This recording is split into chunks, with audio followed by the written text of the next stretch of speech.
વડોદરા મહાનગરપાલિકાની સ્થાનિક ચૂંટણીમાં વોર્ડ નંબર 7ના કોંગ્રેસના ઉમેદવાર જાગૃતિબેન રાણા, નિર્મલ ઠક્કર, રાજેશભાઈ પટની, લલિતાબેન અનિલભાઈ શાહ દ્વારા વિવિધ વિસ્તારોમાં ફેરણી કરી લોકસંપર્ક સાધ્યો હતો. લોકો દ્વારા ભવ્ય સ્વાગત કરી જીતનું આશ્વાસન આપ્યું હતું. વડોદરા મહાનગરપાલિકાની સ્થાનિક ચૂંટણીને લઈને વોર્ડ નંબર 7માં રાજકીય માહોલ દિવસે ને દિવસે ગરમાતો જાય છે, ત્યારે કોંગ્રેસના ઉમેદવારો દ્વારા જનસંપર્ક અભિયાનને જોર આપવામાં આવ્યું છે.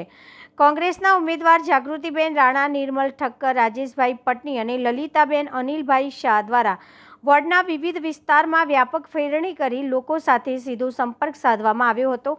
આ દરમિયાન સ્થાનિક રહેવાસીઓએ ઉમેદવારોનું હાર્દિક સ્વાગત કર્યું હતું અને અનેક સ્થળોએ ફૂલહારોથી સન્માન કરી સમર્થન વ્યક્ત કર્યું હતું. ઉમેદવારોએ લોકોને વિકાસના મુદ્દા, મૂળભૂત સુવિધાઓ અને વિસ્તારના સર્વાંગી વિકાસ માટે પોતાની પ્રતિબદ્ધતા વ્યક્ત કરી હતી. તેઓએ જણાવ્યું હતું કે જો જનતા તેમને તક આપશે તો વોર્ડમાં રોડ, પાણી, ગટર, સ્વચ્છતા અને આરોગ્ય જેવી સુવિધાઓને વધુ મજબૂત બનાવવામાં આવશે. જનસંપર્ક દરમિયાન લોકોમાં ઉત્સાહભેર પ્રતિસાદ જોવા મળ્યો હતો અને મોટી સંખ્યામાં રહેવાસીઓ કોંગ્રેસના ઉમેદવારોને જીતાડવાનો વિશ્વાસ વ્યક્ત કર્યો હતો. સમગ્ર અભિયાનમાં સકારાત્મક માહોલ અને જનસમર્થન સ્પષ્ટપણે જોવા મળ્યું હતું.